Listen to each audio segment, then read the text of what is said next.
Muy buenas noches, bienvenidos al Centro Cultural Inca Garcilaso, al Ministerio de Relaciones Exteriores. Esta es una noche muy especial, estamos muy contentos de tener este conversatorio sobre Dora Mayer, que es complementario de alguna manera a la muestra biobibliográfica que inauguramos el día de ayer y que invitamos, bueno, probablemente ya todos la hayan podido ver, pero si no pueden visitarla nuevamente, que está aquí en el segundo piso, en la sala de exposiciones bibliográficas, y que tiene que ver con la figura de una de las intelectuales más importantes de nuestro país, pero que probablemente su figura recién se está reconociendo y revalorando.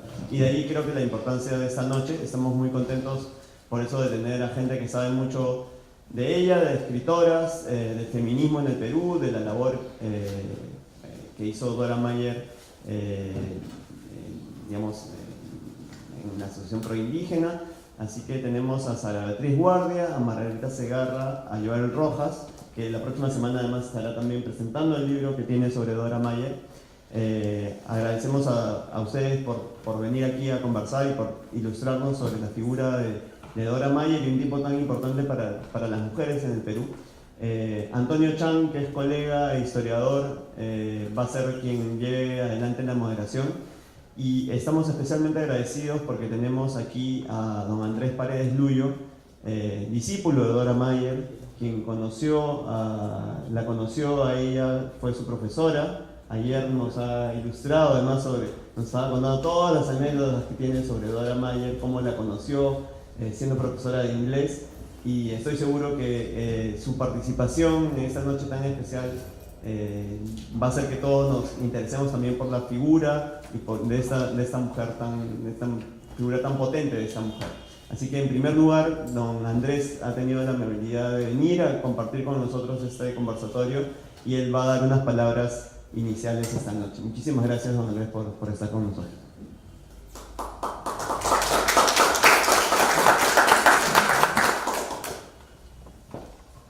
Muy buenas noches. Debo empezar a los organizadores de estas actividades tan importantes en torno a Dora Mayer de Solem. Quiero expresarles mis profundos agradecimientos por la actividad en sí misma, que bien se lo merece Dora Mayer, y por el esfuerzo de comprometer a otros importantes intelectuales para que den sus opiniones en torno a nuestra figura.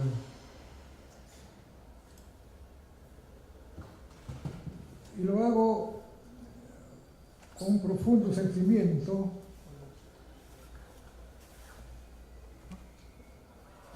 que ojalá no me traicione, pero sentimiento producto de contacto directo con Dora Mayer de Solem,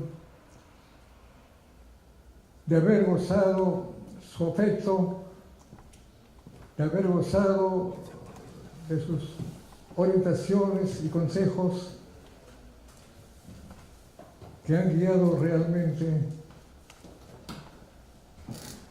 gran parte de mi vida. Yo estuve muy cerca de Dora Mayer 14 años. Se me pide que diga como alumno que fui de Dora Mayer de Solem del curso de inglés desde enero del 1945. Yo he estado muy cerca de ella, ya no como estudiante de inglés, sino como colaborador, como una especie de secretario, a pesar de mi corta edad. Por eso digo, yo he gozado de su afecto y por eso, al recordarla, lo hago con mucho sentimiento,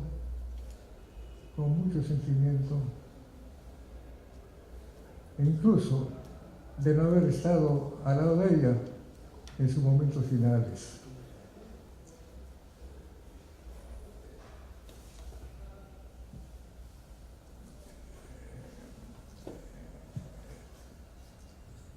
Es muy importante, para mí trascendental, las actividades que están realizando en estos momentos.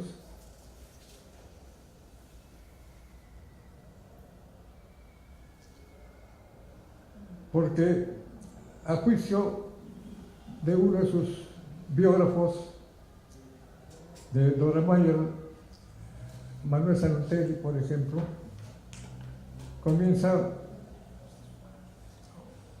un apunte biográfico diciendo: es necesario revalorar la controversial figura de Dora Mayer como un acto de justicia por su señalada labor intelectual y por su lucha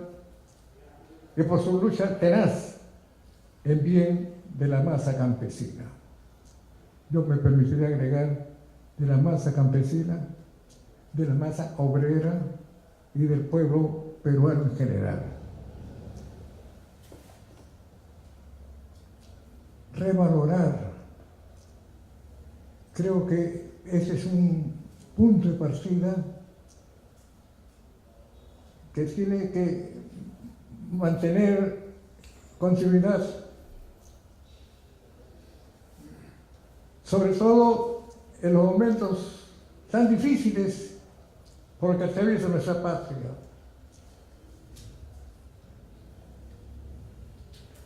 Continuidad porque Dora Mayer Resulen es, en buena cuenta,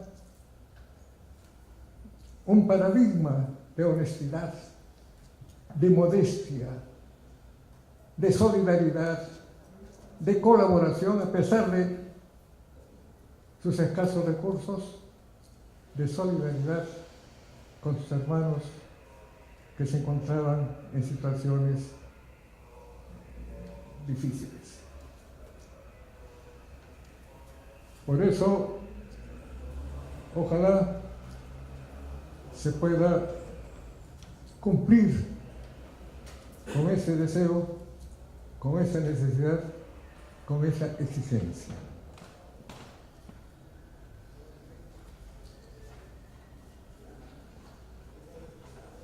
Cumpliendo con los planteamientos que me formularon los organizadores de esas actividades, comienzo a decir algunas cosas sobre mi vinculación con Dora Mayer Resulen. Quien habla actualmente ya es profesor jubilado, de origen muy pobre. Mis estudios en escuela fiscal, en colegio nacional y en la Cantuta, donde tuve una beca. De modo que, de acuerdo, estudié felizmente con mucha suerte, e incluso antes de iniciar los estudios de primaria, tuve la suerte de tener muy cerca de mi casa un jardín de la infancia, porque en aquella época se pensaba hacer un balneario en La Perla y se estaba construyendo un palacio para el presidente de la República, Benavides, y la hija de Benavides era una señorita paquista que quería hacer algo por los pobres y formó un jardín de infancia, y ahí tuve la suerte de estudiar. Entonces tenía la suerte de estudiar desde los 3 años de edad en el jardín de la infancia, en primaria del Estado, en secundaria del Estado y en la Cantuta del Estado. Y en la Cantuta, con una situación muy excepcional, la orientación, la presencia de un equipo de docentes dirigido por Walter Peñalosa. Ahí nos formamos un nuevo sistema de educación con valores. Pues bien, eso ha sido una suerte. Un muchacho pobre, no todos los pobres como yo tuvieron esa posibilidad. Algunos se quedaron en primaria, algunos se quedaron trabajando en la pesca que ya comenzaba a activarse mucho, pero es más, dentro de esta facilidad que digamos fue muy amablemente seguida por mi madre,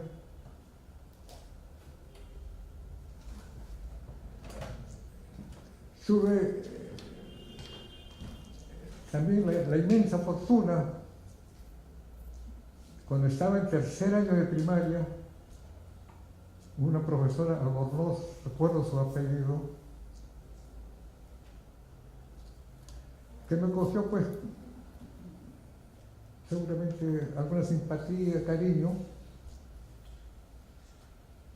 y cuando terminé mis estudios de tercero de primaria, mi madre, que fue a recoger la libreta ya con los últimos calificativos, le preguntó, la profesora Albornoz le preguntó a mi madre, ¿qué va a hacer su gordito, porque yo era gordito de chico, qué va a hacer su gordito en vacaciones? Mi madre le dijo, bueno, como se dedica a estudiar y saca buenas notas, entonces lo que le gusta es jugar fútbol. Así que se dedicará pues todas las tardes al fútbol. Bueno, entonces la profesora Albornoz le dijo, sería bueno que de todos modos algunos días se dedique a estudiar algo que le guste. Y yo le propongo que vaya a buscar a una escritora de procedencia alemana muy buena, muy bondadosa, muy generosa, que le va a gustar para que le enseñe inglés. En los colegios no enseñamos inglés, pero le va a enseñar inglés. Y cobramos muy módicamente. Mi madre, pues, ni corta ni perezosa, porque en eso era muy ágil. Al día siguiente fui a buscarla y me tomó Dora Maya de Zulen como su alumno de inglés.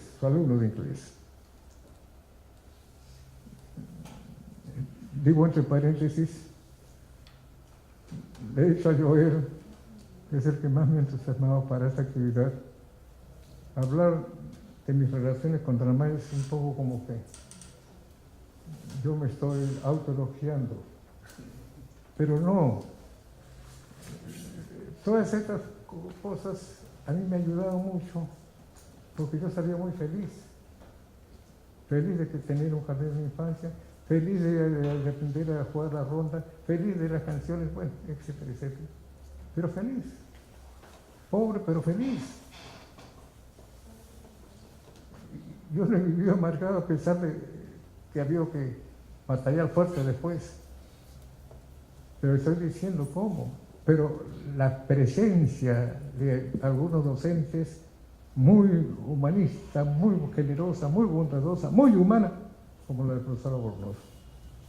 Y ahora con Dora Maya de Zulen. Dora Maya de Zulen me cogió la cabeza muy bien, que no, vas a estudiar inglés conmigo los días sábados. Bueno, se pusieron de acuerdo con mi madre y entonces mi madre me mandaba a estudiar. Habían otros niños, 3, 4 niños, pero como niños pues distraídos. Y el profesor tenía un texto, un libro de Hamilton, que era famoso en esa época, el número 1, pero los chicos pues miraban por afuera, miraban por acá, por allá, se miraban entre ellos, se hacían señales. La profesora decía, pero atiendan.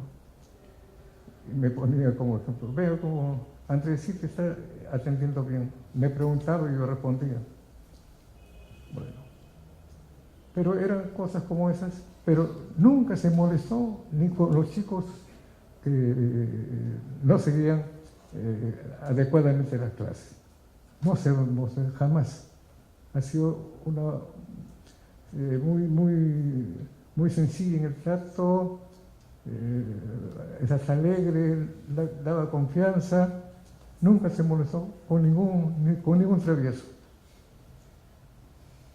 Y a mí siempre, cuando no frente a ellos, sino frente a otra gente, decía mi querido alumno, por mí. Es decir, me llenaba de entusiasmo.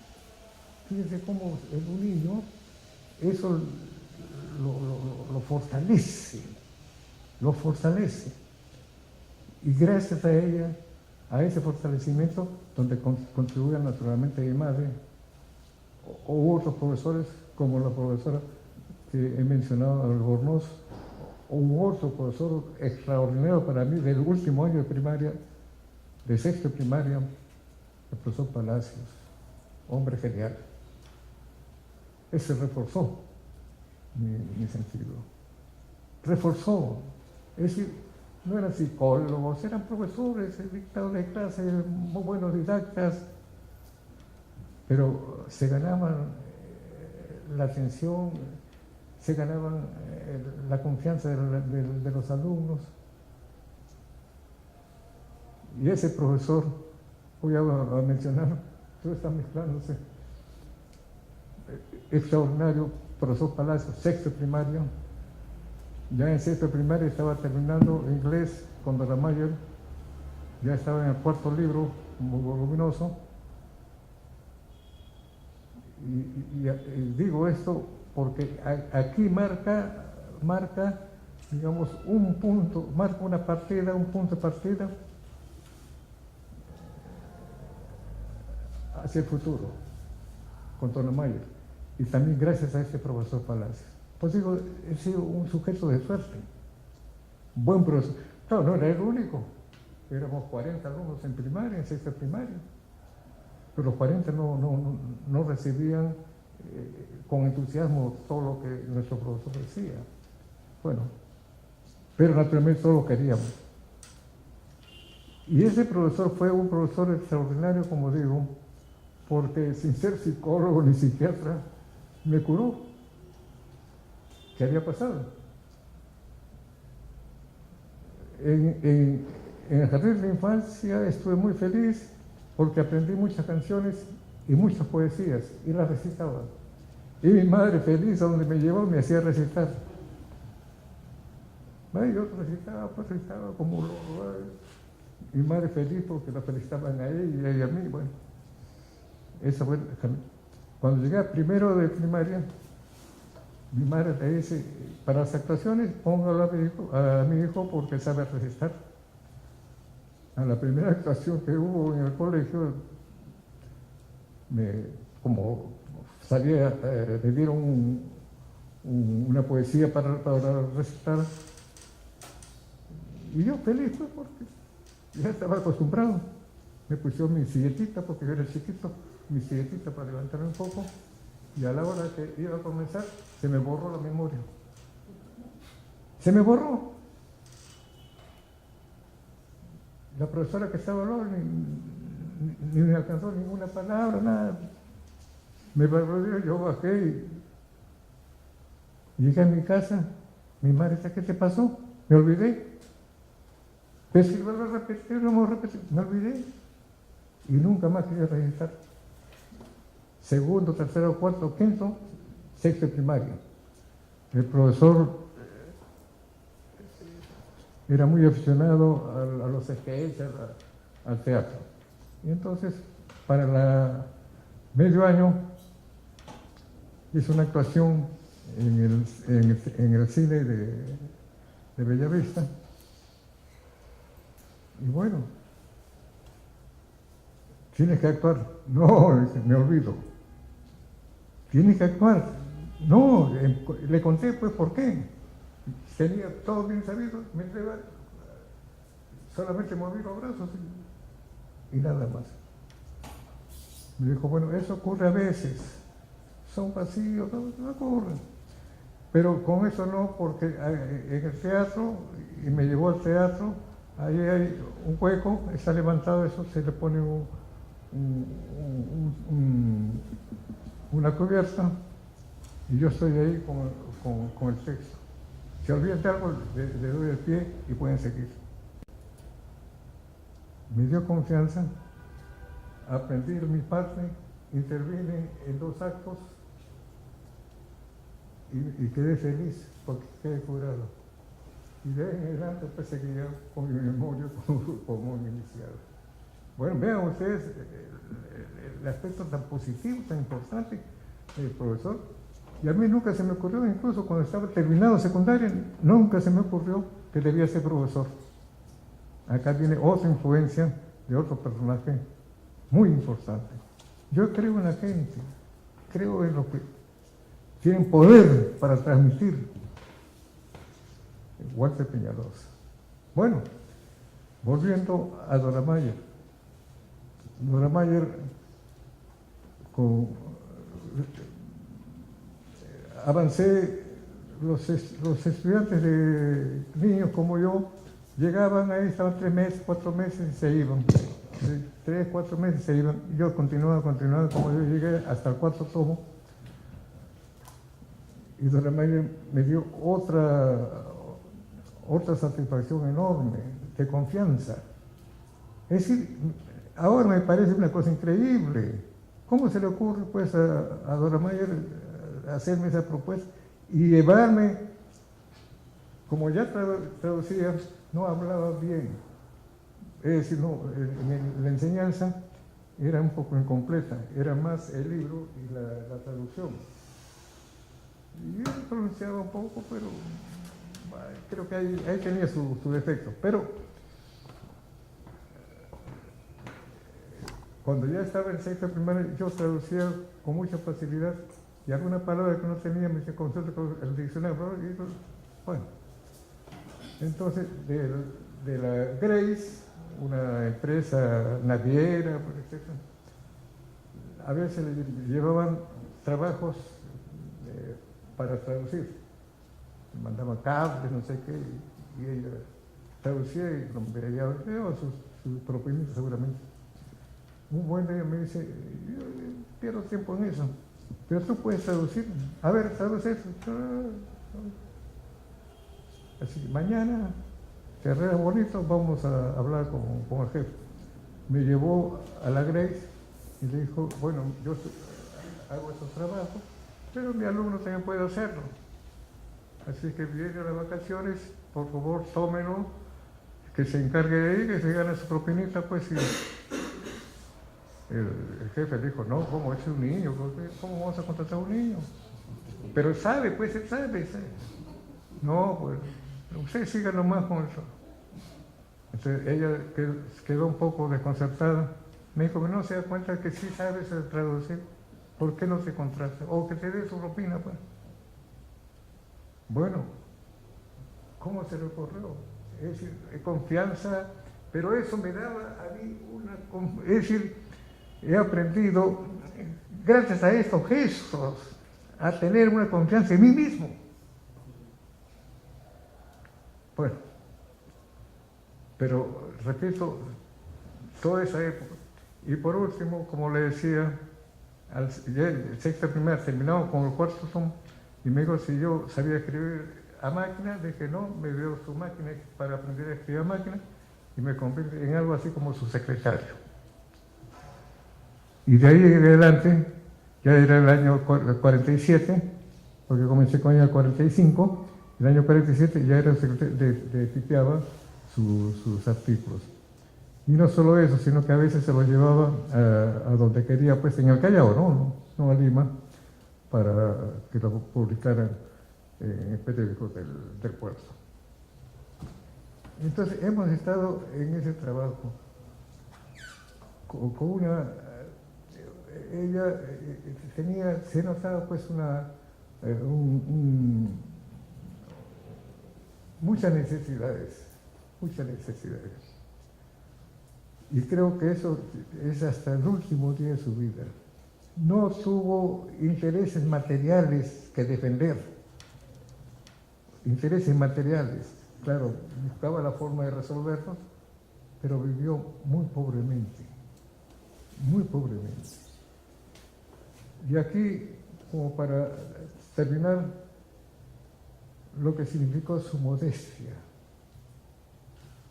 su sentido positivo por la vida.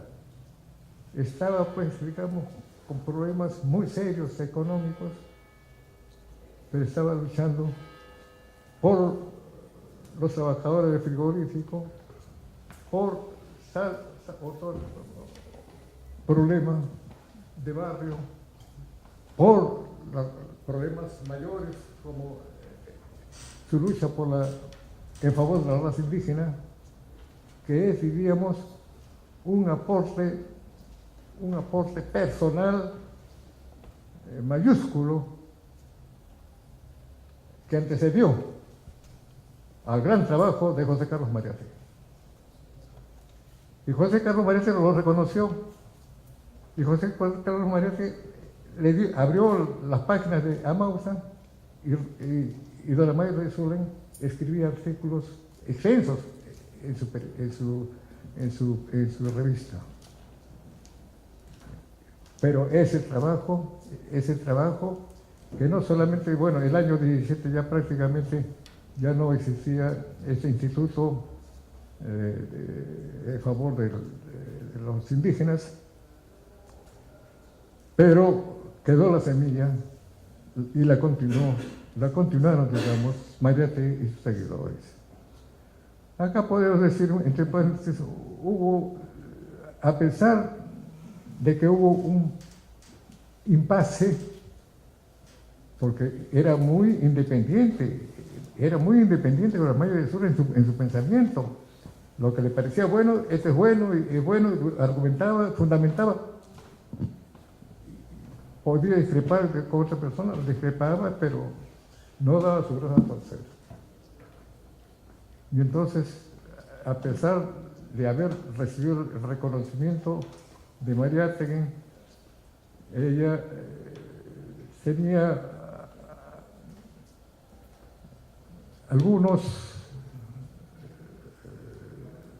notaba en Mariátegui algunos vacíos.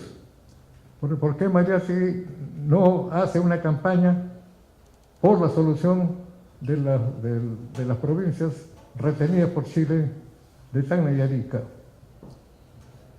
No ha hecho campaña, no hace campaña. Hace campaña de muchos calibres y muy buenas en favor de los trabajadores, pero ¿por qué no? Y Dora Mayer, sí, los artículos que escribe en relación a esto, la reivindicación de esas dos provincias. Pero también había otras discrepancias, digamos, pero no se llegó a un enfrentamiento, a un rompimiento con Mariátegui. Simplemente opinó, Mariátegui no respondió y ahí quedó. Pero también por el APRA. Al APRA sí le dio muy fuerte. Sobre todo esa actitud egocéntrica del jefe, de Víctor Raúl Ayala Torres. Bueno, muy independiente. Lo que había que celebrar, celebraba en favor, y lo que había que luchar en contra, lo hacía en contra. Pero también contra el comunismo. Ahí hay una cuestión. Mariátegui no respondió a ese cuestionamiento, pero lo daba como una especie de rumor. Me da la impresión que los comunistas hacen un trabajo por lo bajo, apoyados por el gobierno de Leguía. Absurdo. Pero así pensaba Dora Mayer. Pero ya públicamente parece como que discrepan. O sea, el comunismo hace un trabajo doble. Públicamente en contra del gobierno, por lo bajo a favor del gobierno, y el gobierno los apoyaba en ese sentido. Bueno, repito, eso está escrito, está también en la colección, pero eso no pasó de ese planteamiento como rumor. Muy bien. He traído algunos materiales acá para leer y comentar, pero ya me he excedido de la hora. Sin embargo, termino con lo siguiente. Tal vez, un poco por mi seriedad, el chiquito era un poco serio y responsable, entonces tuvo confianza conmigo y me confiaba algunas cosas directamente, y en algunos casos, ya en esta época,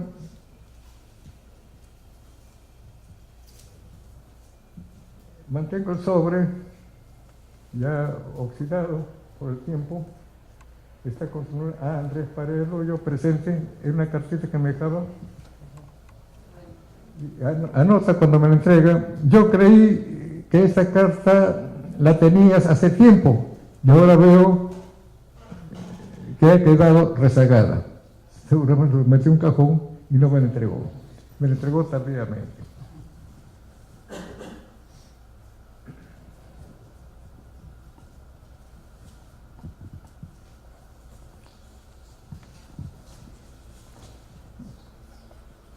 Entonces, estas cartas, que no fueron entregadas en su oportunidad, me las entregó, pues de todos modos, porque ya estaban escritas y quería saber ella de lo que se trataba. Está el fecha de junio de 1953. ¿Qué pasaba en junio? En junio del año 53 fue mi ingreso a la Cantuta. La Cantuta debió comenzar su trabajo en abril, y el local no lo habían terminado, y entonces se inauguró en julio. El 6 de julio comenzaron las clases. Entonces ya el 23 de junio, cuando me escribe eso, seguramente yo estaba ya preocupado por el ingreso, por mi equipaje para ir a la Cantuta, y entonces dejé de ir algunos días, probablemente por eso, y no me lo entregó. Pero ¿qué me dice, Dora María? He visto que tomas interés en mi suerte. Por medio de mi autobiografía, has visto que dispongo de escasos medios monetarios. Por ahora, todo va bien, pero cuando tenga que salir de esta casa, viví en Bellavista en ese entonces, de esta casa en que he vivido más de 20 años, el problema será más difícil.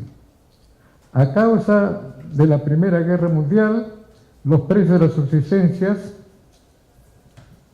indispensables subieron un 100%, pero después de la Segunda Guerra Mundial, el aumento es continuo, de año en año, y dentro de años no se puede hacer ni cálculos después de que de lo que se necesitaría. En mayo 23 de 1946, por resolución del Congreso, ya acá viene la situación económica, a eso quería referirme. Por resolución del Congreso se me acordó una pensión mensual de 20 libras. En ese entonces se usaba la libra. Y ahora 200 soles por la abolición de la libra esterlina. A este fundamento se agrega el pago de 80 soles de parte de la Crónica y 50 soles de la revista mensual Oriental. Y desde hace varios años, un socorro de 100 soles mensuales del señor Rafael Larco Herrera. Mensualmente era puntual, Larco Herrera. Algunas veces estaba yo con Dona Mayra, cuando llegaba él, llegaba muy caballero, saludaba, sentaba, preguntaba por la salud, entregaba el sobre cerrado y se iba. Eso en 10 minutos, más o menos.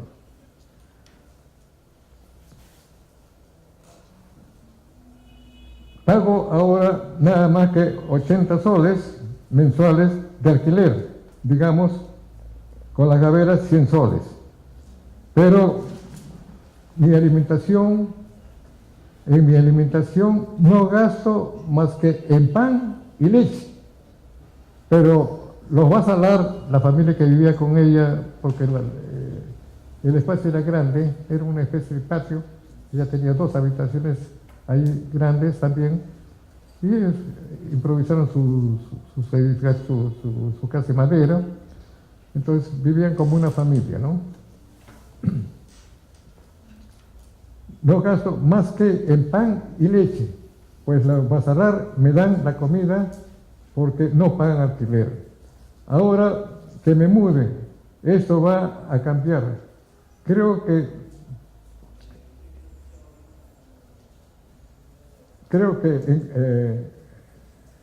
en correo se gastaría casi 5 soles diarios, luego que se me va mucho en estampillas, porque tengo correspondencia muy nutrida. Los pasajes en tranvía son frecuentes y no faltan diversas tareas. Oí decir que la Municipalidad del Callao pensaba en facilitarme una casa en Santa Marina. No sé si es gratis o barato, pero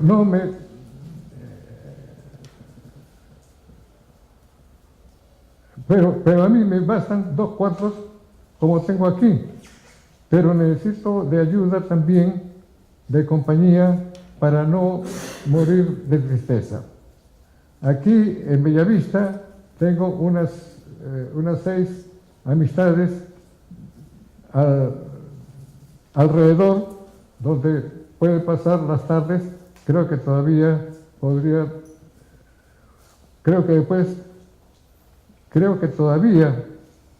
dar lecciones de inglés. Vea, ya estamos cerca de los 90 años. Como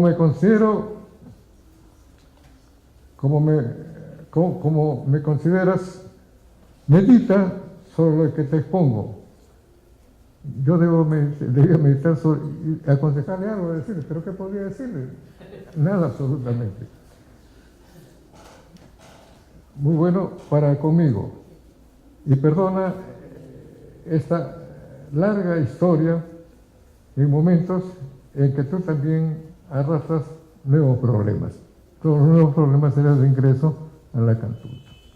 Bueno, cosas como esta, y vean ustedes la modestia y cómo vivía, con qué recursos vivía. Este es un tesoro para mí. Claro, hay otras cartas también, pero ya me han dicho que me he excedido en la hora. Luego puede luego intervenir. Sí, he traído aquí algunos folletos sobre los que quería opinar, pero ya no será posible porque otros son los que van a intervenir. Agradezco a ustedes su atención y nuevamente mis felicitaciones por esta participación y que continúen para revalorar el trabajo y el aporte de nuestra homenajeada de hoy.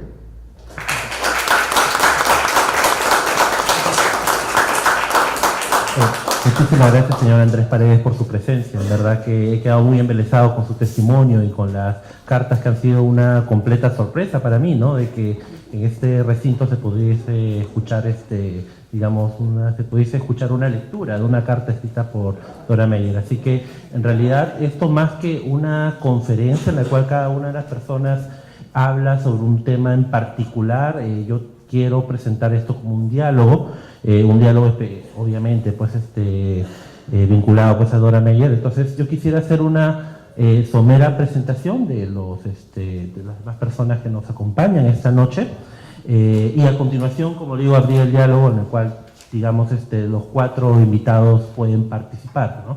Quisiera comenzar con Sara Beatriz Guardia, que es escritora, directora de la Cátedra UNESCO Patrimonio Cultural y Turismo Sostenible en la Universidad San Martín de Porres, directora del Centro de Estudios de la Mujer en la Historia de América Latina, directora de la Comisión del Bicentenario Mujer e Independencia en América Latina, directora de Cátedra José Carlos Mariátegui, es autora de 12 libros y estuvo a cargo de la dirección de edición y compilación de 9 libros. Después, Joel Rojas, filósofo por la Universidad Nacional Mayor de San Marcos, actualmente becario en la Maestría de Filosofía y Pensamiento Social de Flaxo, Ecuador.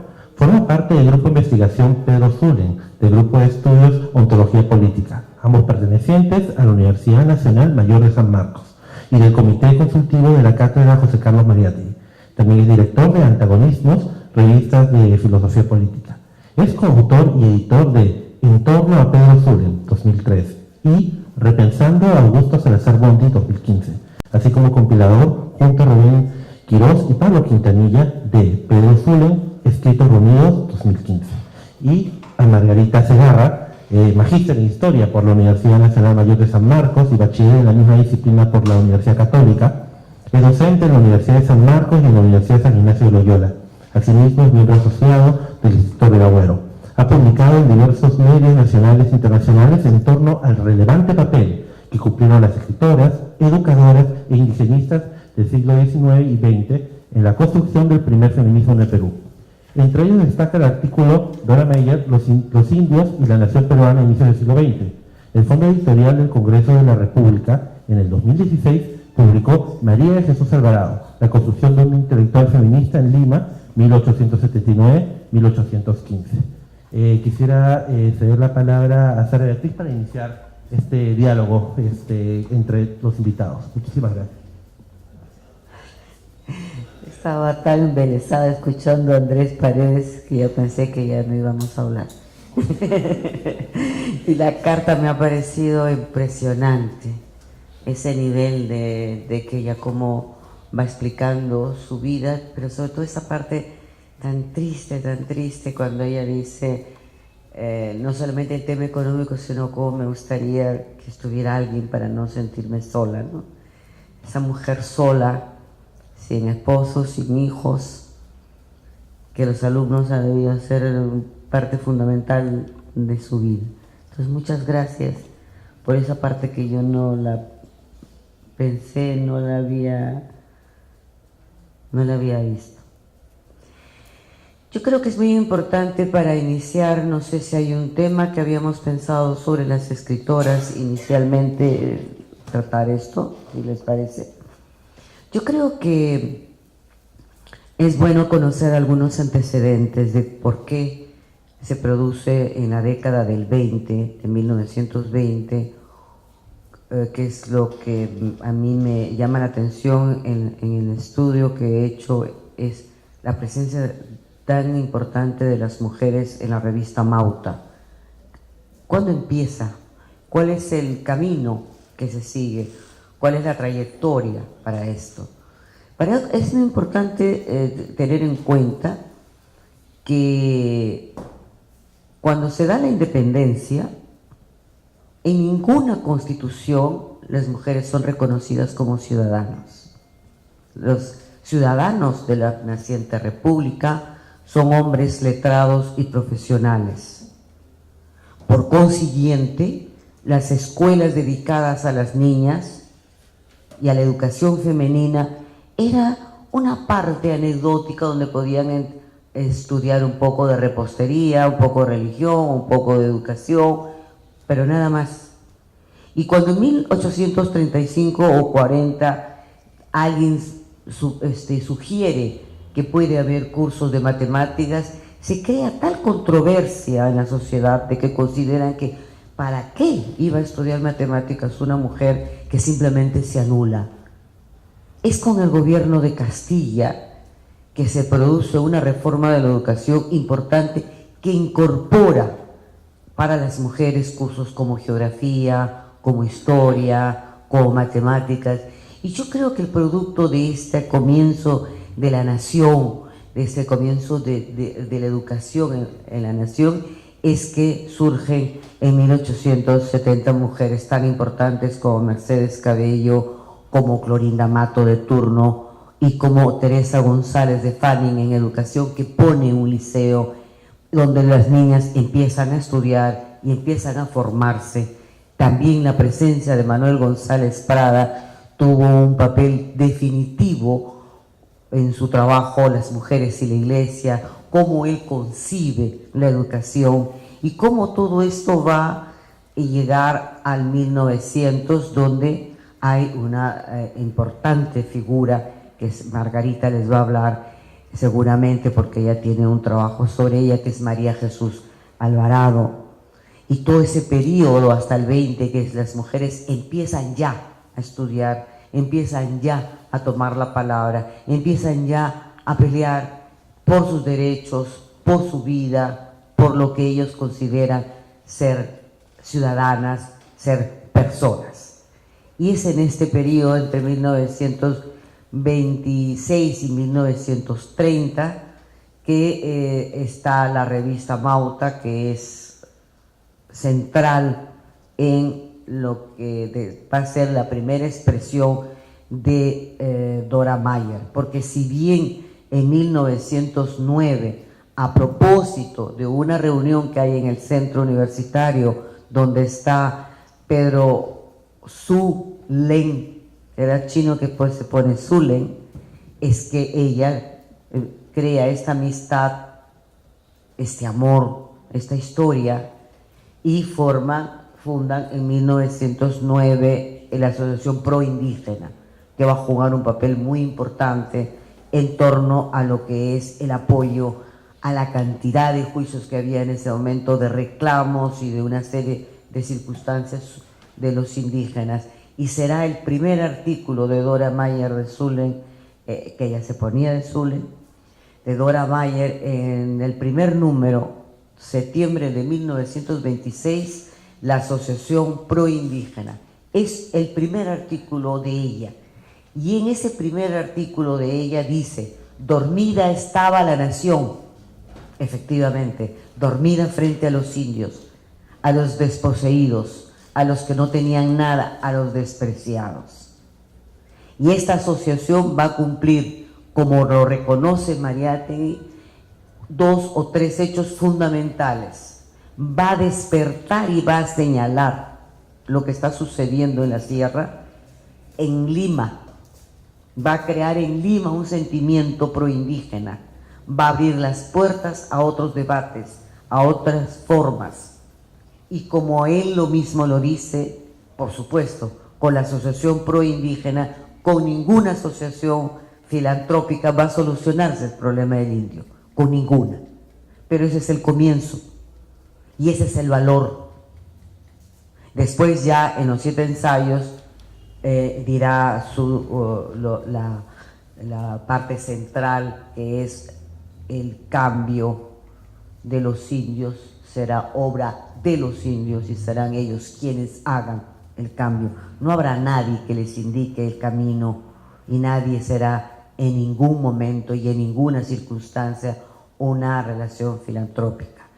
Yo quiero destacar por qué Amauta reconoce Mariátegui en un artículo que publica posteriormente en el Mundial, en el mismo año de 1926, la importancia de la Asociación Proindígena. Importancia por lo que él señala y por lo que Dora Mayer también señala cuando dice: dormida estaba la nación. O sea, en todos los 100 años de república nadie había mirado a los indios, nadie se había preguntado sobre su situación y ya terminé. Sigo. Sobre su vida. Eso es la Asociación Proindígena y eso es, me parece, fundamental. Por supuesto, con la Asociación Proindígena no iba a haber un cambio total de los indígenas, pero fue un inicio, fue la puerta para saber los juicios, los reclamos. Ellos tenían, cuando venían a Lima, dónde ir, dónde reclamar, y además tenían un folleto y comunicaban, iban a la justicia y reclamaban. Fue un trabajo extraordinario.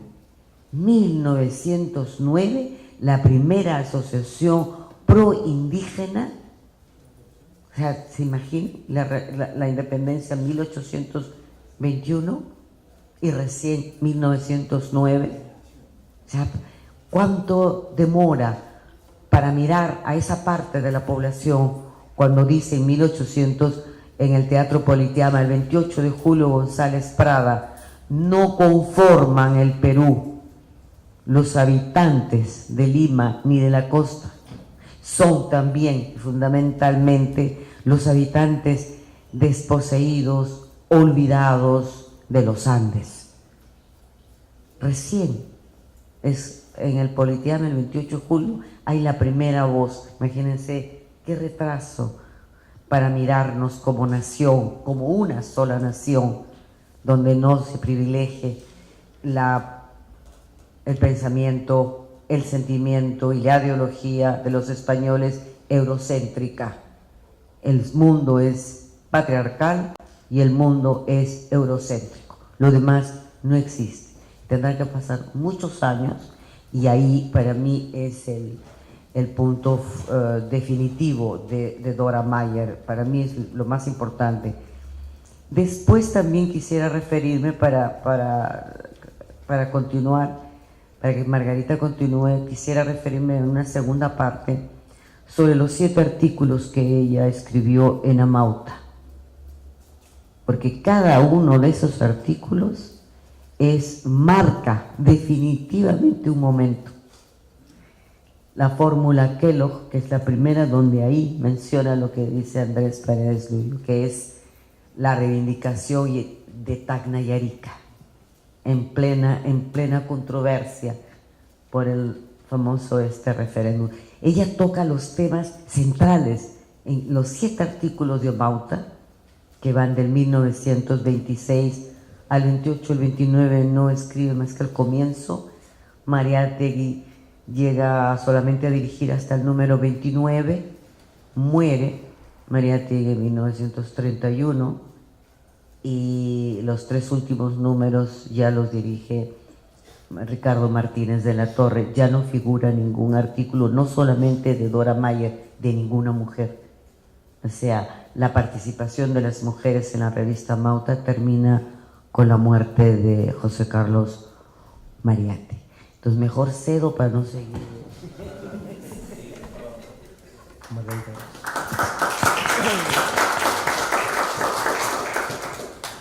Bueno, muchas gracias. Buenas noches. Sí, vamos a ver cómo nos va con esta cosa, un poco lluvia de ideas, y cada uno dentro de sus intereses y de lo que ha ido trabajando a lo largo de su vida. Vamos tratando de ir tejiendo un poco un relato de las antecesoras, la genealogía que lleva hasta Dora Mayer, y luego vamos a hablar de lo que ella hizo. Siguiendo lo que ha presentado Sara Beatriz, es un momento importante vinculado a estas nuevas libertades, estos planteamientos republicanos que en algún momento poco antes de la guerra con Chile aparece la primera generación de escritoras, y es como ha trabajado Marisa Villavicencio, Francesca de Negri, es un espacio doméstico, la casa de Juana Manuela Gorriti, una argentina, en donde se hace posible este encuentro poco usual entre escritores muy afamados como Ricardo Palma, Numa Pompilio Yona, etcétera, Arnaldo Márquez, con noveles escritoras que empezaban a tentar suerte, unas con mayor arte quizá, no, posiblemente muchas de ellas tenían mucho arte, pero unas con mayor inocencia y otras más cuestionadoras. Quiero recordar acá lo poco natural que era este encuentro de escritores, hombres y mujeres, cuando se suponía que las mujeres estaban fuera del ámbito de la razón. Y recordar cómo algunas de estas escritoras decían: yo escribo luego de que acosté a mis hijos, ya terminé con todo, por eso escribo. La misma Teresa González de Fanning decía: y no escribo desde la razón, sino desde la experiencia. La experiencia es lo subjetivo, eso sí le iba a la mujer, la razón no le iba. Ellas tenían todo el tiempo que negociar, dialogar, para no ser descalificadas, y es en este ambiente doméstico donde se va a dar estas primeras experiencias de intercambio literario. Y entonces es muy, muy interesante cómo mientras algunas escriben sobre los colores, las flores, que uno diría una literatura femenina, ¿no? Aparece de repente comentarios como Mercedes Cabello, esta moquehuana: qué importante es que la mujer estudie para trabajar, una industria para la mujer, en el año 76 por ahí. Porque ¿qué pasa cuando una mujer es soltera? Se queda soltera. ¿Qué pasa? Porque era la época de los matrimonios arreglados. ¿Qué pasa cuando una mujer no se quiere casar o no hay alguien que se quiera casar con ella, o qué pasa cuando una mujer enviuda, qué pasa cuando una mujer no tiene recursos. Hay que enseñarle a que pueda ganarse la vida. Y luego sigue Mercedes Cabello, lo importante que es la libertad de pensamiento. Por eso es que ella tiene esta postura crítica de la educación de las monjas, de la presencia, como decía González Vigil, del confesor en la casa. Tiene que estar lejos la iglesia con sus dogmas, su pensamiento dogmático, piensa Mercedes Cabello, lejos de estas mujeres que están intentando pensar por sí mismas, conseguir libertad. Y Juana Manuela Gorriti es una gran inspiradora de la novelística, porque la novela, todos sabemos que es un ámbito de ficción donde nadie te puede cuestionar, porque es tu libertad de imaginar. Son como viajes, como vuelos, ¿no? Entonces, dentro de esas veladas y los semanarios que van a salir después, van a empezar a haber ficciones femeninas. Más adelante, estas mujeres, Mercedes, Teresa, González de Fanning, después de la guerra con Chile, van a ser premiadas en el Ateneo, en una competencia internacional de literatura.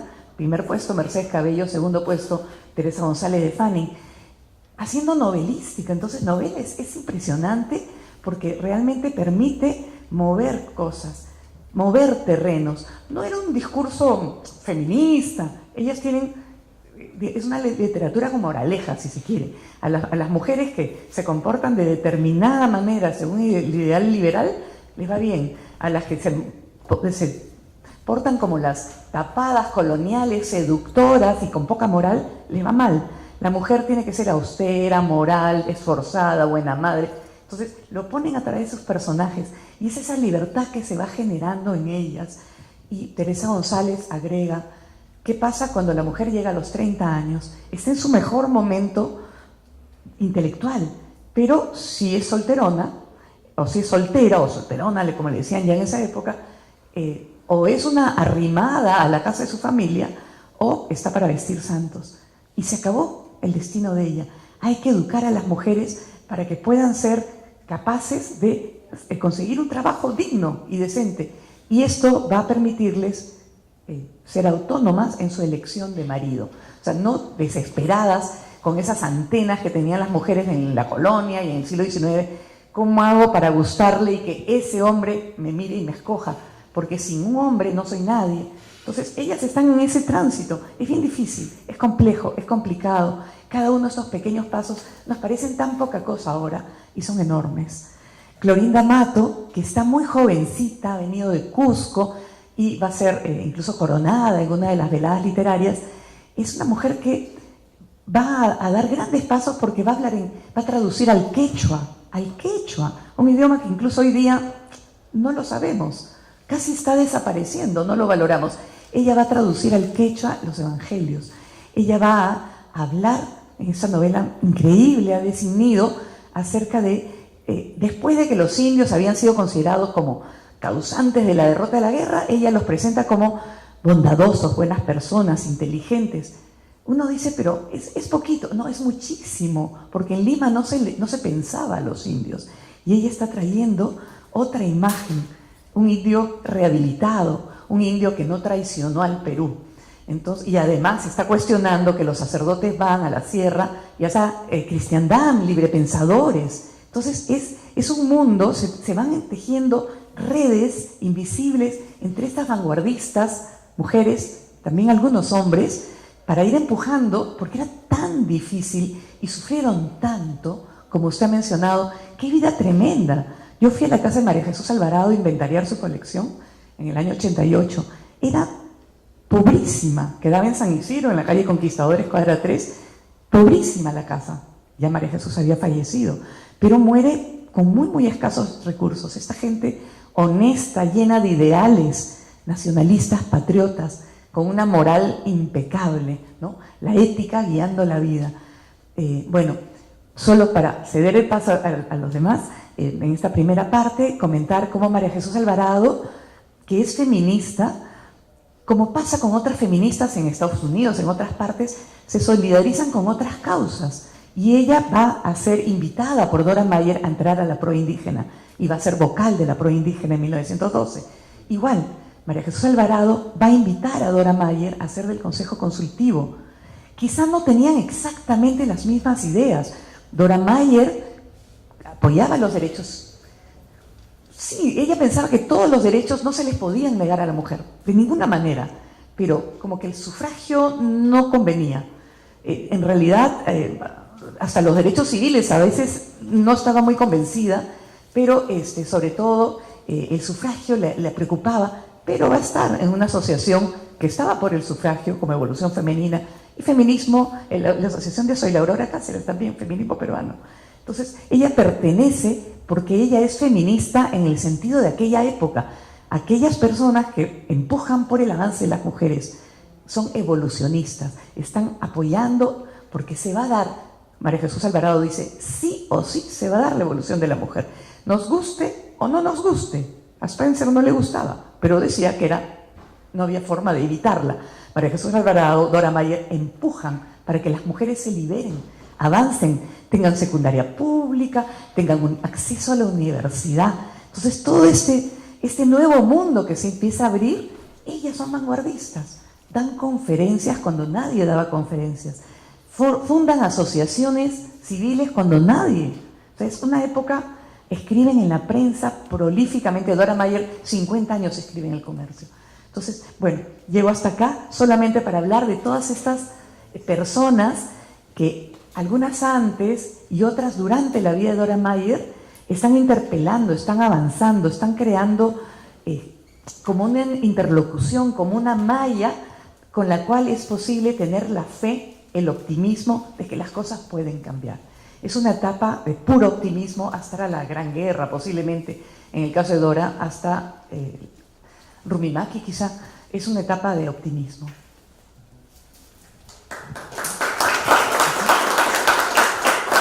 Bueno, ahora con Joel Rojas. Gracias. Bueno, yo lo que quiero comentar en primer lugar es cómo llegué a Dora Mayer. Y quizás pues ya seré considerado el culpable de juntar a Pedro Zulen y Dora Mayer, ¿no? Por las publicaciones que ahora está saliendo por el Fondo Editorial del Congreso. Bueno, yo vengo de la filosofía. En primer lugar, mi interés estaba centrado en Pedro Zulen. Creíamos con mis compañeros en una época cuando estudiábamos en la universidad que era muy importante estudiar la filosofía peruana para ver todo ese proyecto que estaba en manos en estos pensadores, ¿no? Porque había todo un cierto prejuicio en la universidad donde la filosofía peruana no se comparaba a lo que era la filosofía europea, ¿no? Había un egocentrismo radical, total, y sigue habiendo, sobre todo en las universidades, sobre este tema, ¿no? De la filosofía. Entonces, un primer momento era, como objetivo teníamos rescatar a estos filósofos, pensadores peruanos, y ahí estuvo Pedro Zulen, ¿no? Un personaje que hizo una excelente tesis criticando a uno de los filósofos de moda, Henri Bergson, y que también tenía una posición política marcada, también crítica, ¿no? A lo que era la oligarquía en aquella época. Y ya acá Sara explicó bastante sobre el tema de la Asociación Proindígena, que en 1909 se constituye, y es ahí donde Dora Mayer es invitada a participar de un debate sobre la educación, y que estos debates fueron organizados por Pedro Zulen. Ahí conocen también a Joaquín Capello, que era senador en aquella época, y los tres encabezan, ¿no? La dirección de la Asociación Proindígena. Y bueno, entonces, haciendo esa exploración, esa investigación del archivo de Pedro Zulen, siempre aparecía la figura de Dora Mayer, ¿no? Como una sombra que le perseguía y no le dejaba descansar, incluso hasta la muerte, ¿no? De Pedro Zulen. Y entonces me puse a leer a Dora Mayer y realmente me sedució, ¿no? Bueno, a Pedro Zulen no, pero a mí sí me sedució Dora Mayer, que era una mujer muy potente, y además quería, ¿no? Visibilizar la producción de Dora Mayer, porque se había centrado nada más durante toda la historia del inicio del siglo XX como el escándalo surgido entre Zule y Mayer. Entonces, mi objetivo era un poco desmontar, ¿no? Quizás para mí ya era considerar eso un prejuicio que se le veían a estos dos autores tan solo por ese escándalo amoroso. Entonces, la intención era rescatar también la obra de Dora Mayer, y cuando rescaté la obra de Dora Mayer, pude ver esa multifacética, ¿no? La multifacética personalidad de Dora Mayer, ¿no? Que estaba inmerso en la lucha indigenista, también escribía sobre filosofía y teosofía, ¿no? También también hemos encontrado unos manuscritos que el maestro Andrés Paredes Luyo pudo donar, ¿no? a un grupo de trabajo que estamos haciendo, donde había trabajos de educación cívica, que era muy importante, ¿no? Para aquella época, justamente un momento donde la política, estoy hablando de la época de Leguía, era un momento también de mucha corrupción, ¿no? Entonces veíamos todas esas facetas, ¿no? de Dora Mayer, y me interesó mucho el aspecto sobre la filosofía. En aquella época, como ya mencioné, había mucho interés sobre Henri Bergson, y era una filosofía que estaba en contra del positivismo.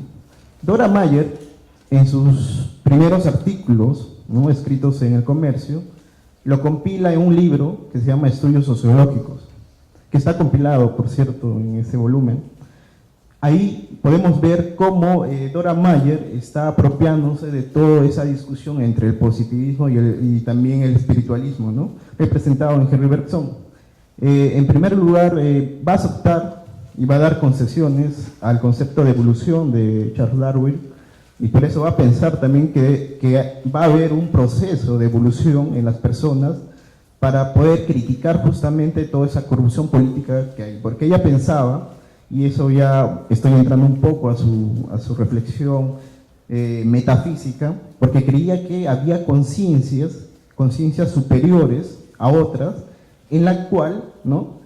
esta permitiría comprender, analizar de una forma más general la realidad nacional. Y entonces cuando esta conciencia superior comprende esa realidad nacional, donde ve esa opresión y dominación contra los indígenas, entonces va a dar una voz de reclamo, ¿no? frente a esta situación. Por eso Dora Mayer piensa el absoluto, el concepto de absoluto, como una forma en donde todos los seres humanos, en primer lugar, somos iguales. Somos iguales todos, pero esta conciencia superior va a encontrar que hay un sistema de corrupción, de injusticia, y que va a reclamar y que va a romper ese status quo, porque ella también utiliza un concepto dentro de la filosofía que es la armonía preestablecida de Leibniz. Entonces, esa conciencia superior va a romper esta armonía preestablecida que es injusta, y ahí va a aparecer esa noción que se refiere al absoluto, que va a ser Dios. Pero Dios acá no es representado desde la tradición judío-cristiana, ¿no? No es el Dios que te va a ordenar, que te va a decir que tienes que cumplir los 10 mandamientos, no. Ese Dios no aceptaba Dora Mayer, sino ella pensaba que ese Dios, dentro de su perspectiva metafísica, era el Dios que agrupaba, cohesionaba todos los elementos, ¿no? de la totalidad del mundo. Por eso en sus dos artículos, a manera de ensayo, que también están compilados ahí en ese libro, va a hablar acerca de cómo entendemos nosotros el mundo, y también nosotros cómo captamos la realidad, ¿no? Está planteando en cierta manera una forma, ¿no? de comprensión de la realidad a partir de 3 etapas, ¿no? Yo creo que ahí en esa preocupación de Dora Mayer de explicar justamente su activismo indigenista, su activismo político, le va a permitir entonces tener una crítica en aquella época a Leguía, ¿no? ¿Por qué Leguía? ¿Y por qué quiero entrar a Leguía? Porque Dora Mayer sacó 2 folletos sobre el oncenio de Leguía. Ella va a criticar que durante todo ese periodo, ¿no? El Perú se endeudó, ¿no? Era una corrupción, y luego ella va a tener un apoyo a la revolución de Arequipa, realizado por Sánchez Cerro. Y ahí quiero entrar a un tema un poco delicado, porque se ha dicho que Dora Mayer es una fascista, ¿no? Lo dijo Tirso Molinari, el historiador, y que por cierto, sí, ella participó en una revista, ¿no?, de la Unión Revolucionaria, comentando sobre la figura de Sánchez Cerro. Pero por eso yo quiero ir ahí un poco a delimitar por qué el apoyo de Dora Mayer a Sánchez Cerro. Ella compartía, ¿no?, con Sánchez Cerro el tema del nacionalismo, ¿no? Habíamos visto que para ella el tema de la nacionalidad peruana, la vértebra de la nacionalidad peruana era el indígena, ¿no? Entonces creía ella, ya posterior, no cuando ya después de haber contribuido en Amauta, pensaba que todo el proyecto que había iniciado Mariátegui era tan solo una mera copia del comunismo, ¿no? Por eso lo criticaba y decía que era, digamos, una propuesta extranjera y que no estaba realizado, digamos, por ciertas premisas culturales incaicas, ¿no?, del indígena. Por eso ella se opone, ¿no? Y yo creo que ahí también no comparto mucho eso con Dora Mayer, porque Mariátegui tenía un proyecto, ¿no?, de síntesis de toda la influencia europea, y también pensando, ¿no?, en esa tradición de lo que es la cultura incaica. Entonces, en ese momento, entonces se va a acercar a Sánchez Cerro, porque Sánchez Cerro va a ser como el caudillo después de toda esa crisis que hubo con Leguía, y va a creer, y luego también ella no va a tener la misma apreciación más adelante sobre Sánchez Cerro, porque va a decir que fue una falsa ilusión haber pensado que Sánchez Cerro, ¿no?, iba a ser el que iba a promover una democracia popular. Esa democracia popular estaba centrado porque ella pensaba que el pueblo eran los indígenas y que Sánchez Cerro iba a permitir justamente la participación de los indígenas. Pero eso no se realizó, como sabemos, y ella se desilusionó de haber pensado eso en un primer momento, ¿no?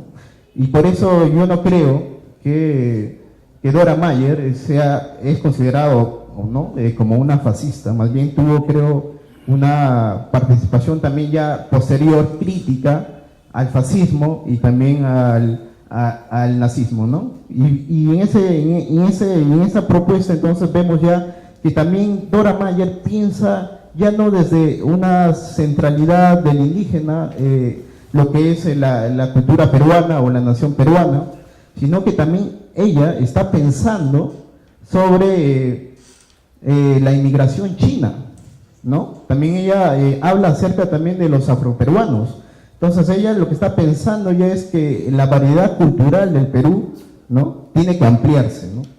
Y después, casi ya a finales de sus escritos sobre la política, la identidad peruana, entonces ella lo que va a decir es que debemos pensar ya no desde esas formas culturales, sino desde una visión más plural, universal, que es el ser humano. Yo creo que ahí es justamente el gran aporte que tiene Dora Mayer a plantearnos ya en esa propuesta que podremos considerarlo humanista.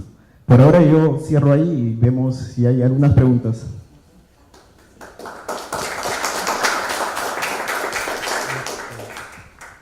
Bueno, ya estamos en los últimos instantes de este evento dedicado a Dora Mayer.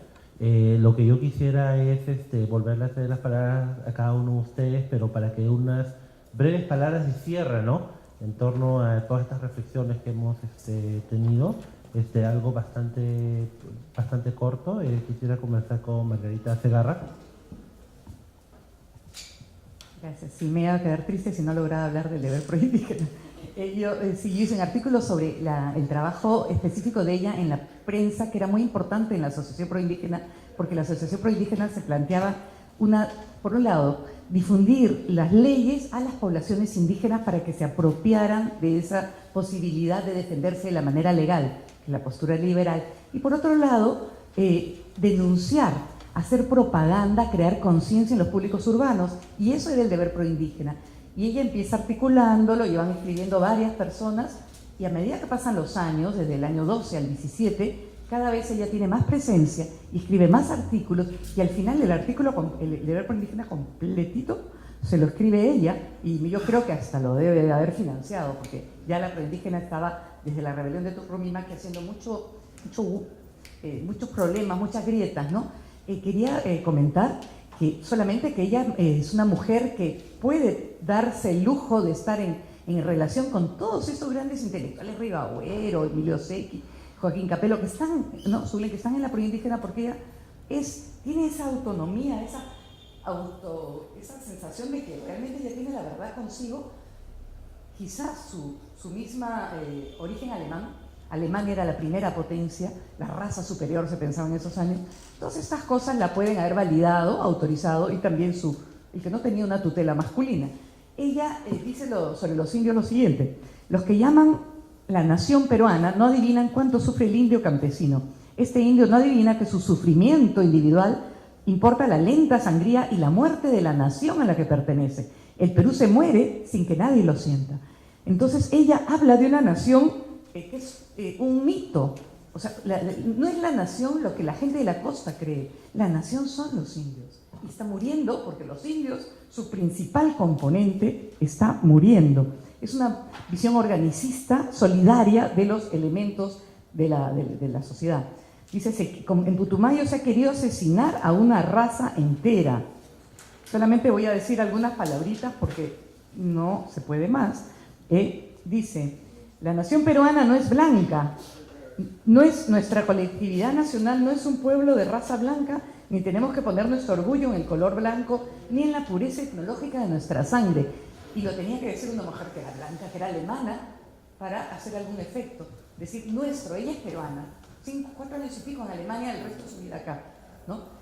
Tiene un pie en cada continente, pero ella les está diciendo a los blancos de Lima, o a los no tan blancos, a un Clemente Palma no tan blanco, y que decía que los indios había que hacer como en Estados Unidos y desaparecerlo a cañonazos, o no mezclarse. En todo caso, decía, el Perú no es blanco, los cobrizos son los hijos privilegiados de la patria. Había que rehabilitar a la raza indígena, y es crítica de una serie de fallas del centralismo, de las malas autoridades, la burla de gente como Clemente Palma, la burla corrosiva cuando decía que Rumi Maki quería volverse el Inca del Tahuantinsuyo. Dice, eso es mentira, es corrosivo. En fin, hasta acá, cuando era Mayer, ya habrá otra oportunidad. Muchas gracias, hasta luego.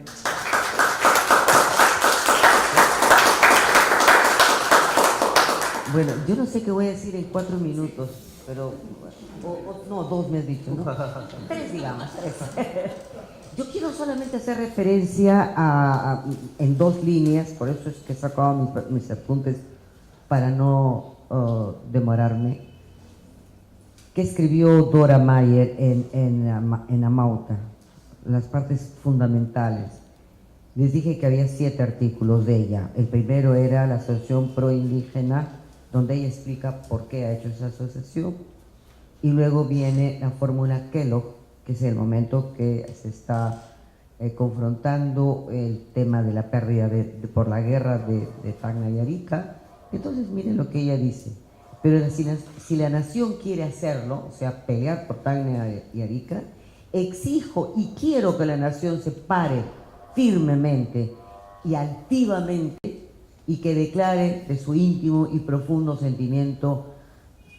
O sea, quería un país que en ese momento reivindicara lo que era de él de una manera muy fuerte, aun cuando sabía ella que lo que ella llama el imperialismo del sur, que era Chile y Bolivia, no le iba a permitir esto, lo cual fue así.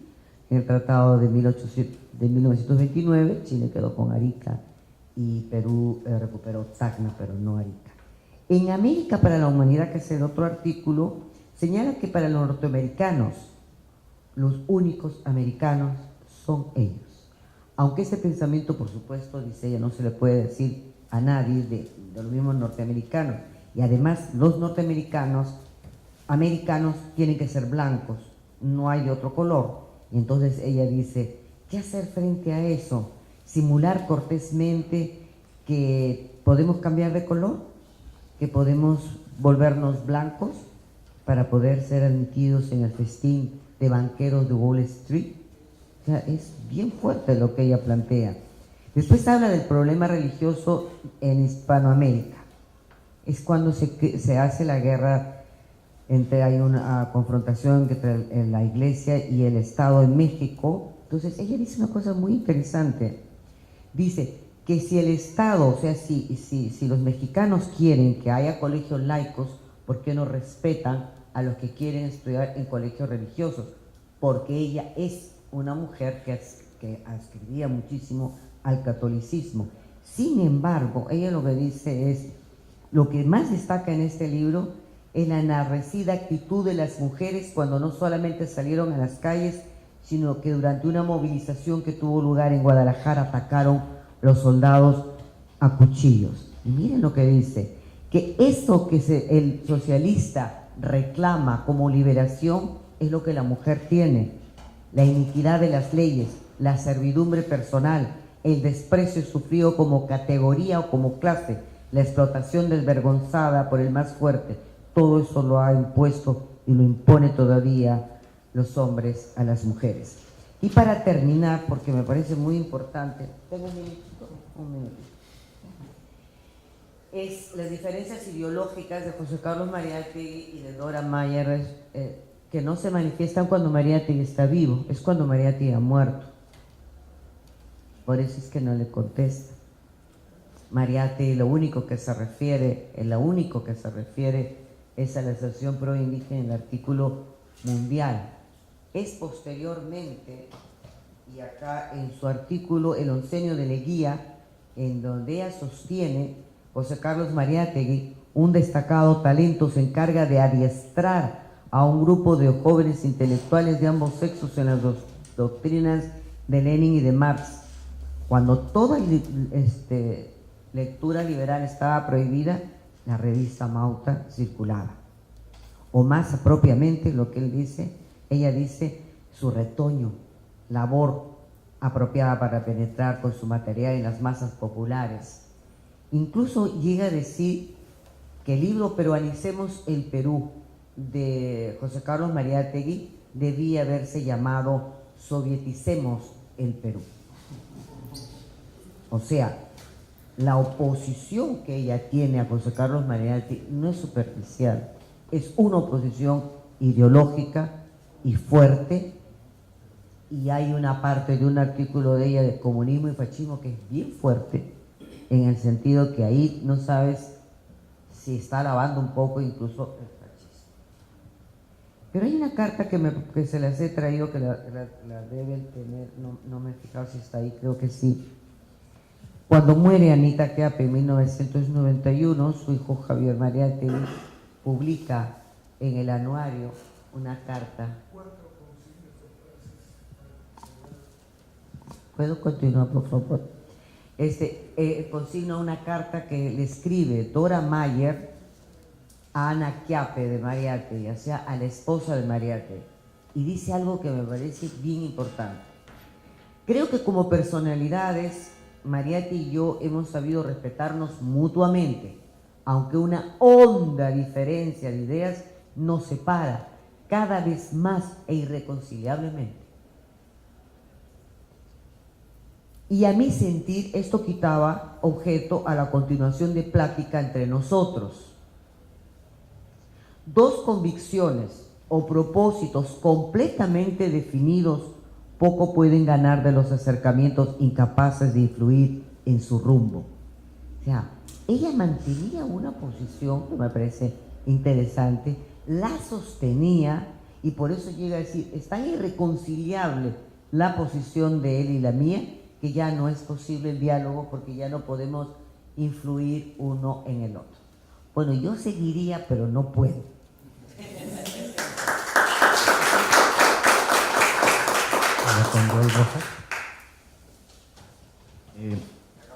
Retomando un poco lo de Sara, sí, yo creo que todavía es un tema Sara Beatriz, es un tema medio picante, ¿no? La relación de Mariate y Dora Mayer, yo creo que todavía hay que ahondar bastante y ver ahí los matices y además ver en qué están de acuerdo, ¿no? Porque sí hay puntos, yo creo, de concordación entre ellos dos. Pero yo no quiero hablar de eso ahora. También quiero más hablarme, y con eso quiero terminar, es sobre la revista La Crítica, ¿no? La Crítica es una revista cuya directora es Dora Mayer y Miguelina Costa, y que fue muy importante porque es, digamos, el lapso cuando termina la Asociación Pro Indígena, y entonces se crea esta revista con Miguelina, y también vemos que ahí con Miguelina también eran, digamos, dos personalidades contradictorias, ¿no? Miguelina estaba inmerso en los sindicatos, creía en la revolución. Dora Mayer no, ella creía en la evolución de las conciencias. Cuando expliqué eso de las conciencias, ella creía en la evolución y no creía en la revolución, ¿no? En ese cambio brusco, radical, y ella más bien pensaba en un proceso, ¿no? Y que en ese proceso esas conciencias podrían adoptar una propuesta ética. Ella, lo que en todos sus escritos está muy presente, la ética, ¿no? Por eso su crítica a la política y a la corrupción, sobre todo en el tema de la guía. Y bueno, yo creo que ahí también hay que investigar en ese tema de la crítica, porque convergen tres tópicos muy interesantes: el feminismo, el sindicalismo y, bueno, retoma también el indigenismo que ya estaba en la Asociación Pro Indígena, ¿no? Con esto termino. Gracias.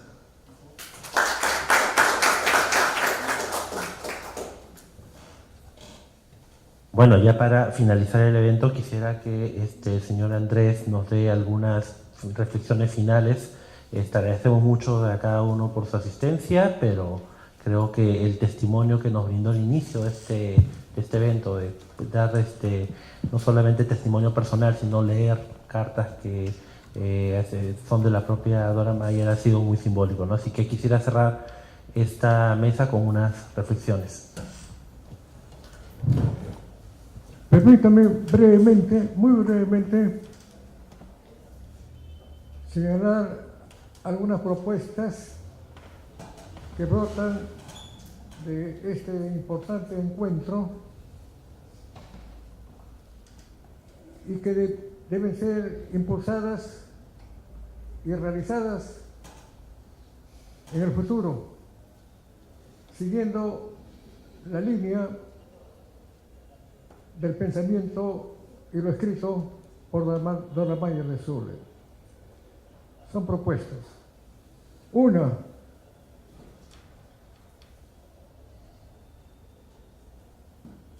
que se intensifique el trabajo de lucha contra la explotación imperialista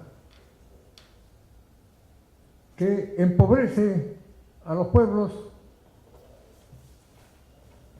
y que atenta contra los intereses de los trabajadores y de los pueblos. Eso lo planteó tomando en consideración su folleto Santa Juana de Arco en el año 44. Es para interpretar. Segunda cuestión, lo que está de moda, pero hay resistencia para su aplicación, la igualdad de género. Igualdad de género, y de derechos y de oportunidades. Igualdad, hombre, mujer. Y de una vez, para reforzar el trabajo de la violencia que se ha desencadenado contra la mujer y que lleva a feminicidio.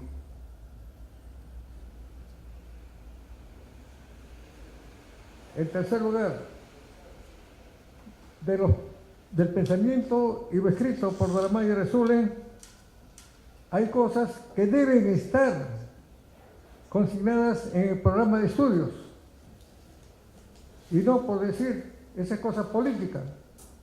¿Qué cosa política es esconder la corrupción, esconder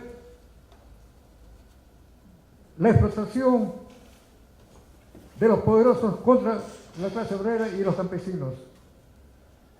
Se esconde, pero ya hay denuncias y hay obras muy importantes sobre la corrupción, por ejemplo.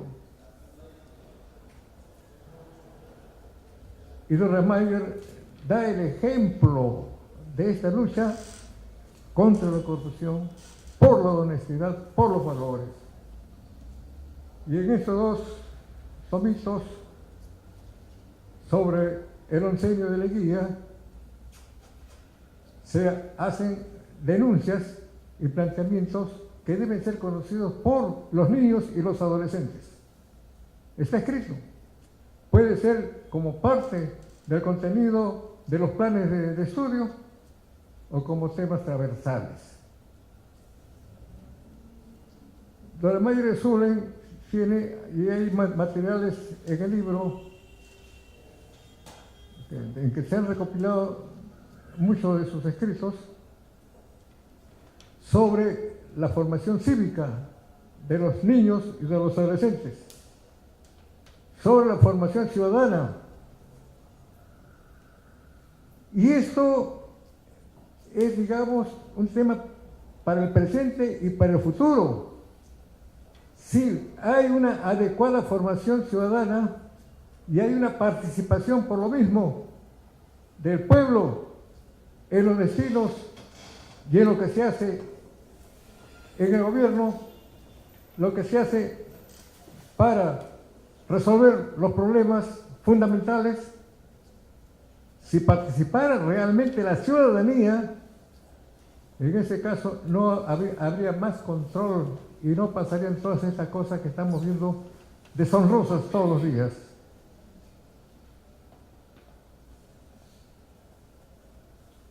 Tenemos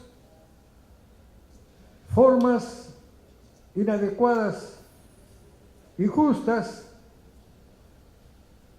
de las grandes empresas transnacionales que tienen sus organizaciones económicas en el país, los monopolios, sobre todo en la minería, en la explotación ilegal de la selva, sacando árboles para vender madera ilegalmente. Y esto afecta el medio ambiente. Y esto aumenta la contaminación y empuja el cambio climático negativamente. Entonces, tenemos que trabajar esto para que no ocurra, para que no suceda. Y si ocurre, hay que sancionar severamente. El que envenena el medio ambiente, hay que castigarlo. Tiene que pagar eso. Y no hay esa sanción. Esto está dicho de diversas maneras.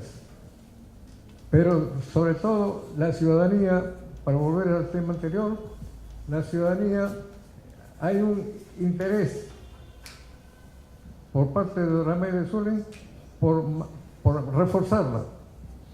Pero además, vean ustedes que este pensamiento se proyecta hacia el futuro.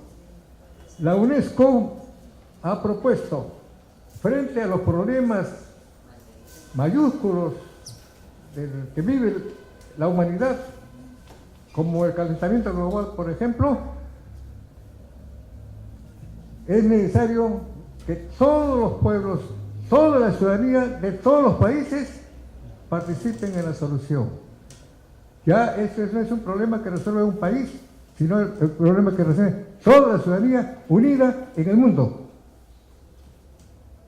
Por lo tanto, este tema que está escrito por Dora Mayer con un criterio nacional, hay que proyectarlo hacia el aspecto mundial, como plantean las Naciones Unidas y la UNESCO. Muchas gracias.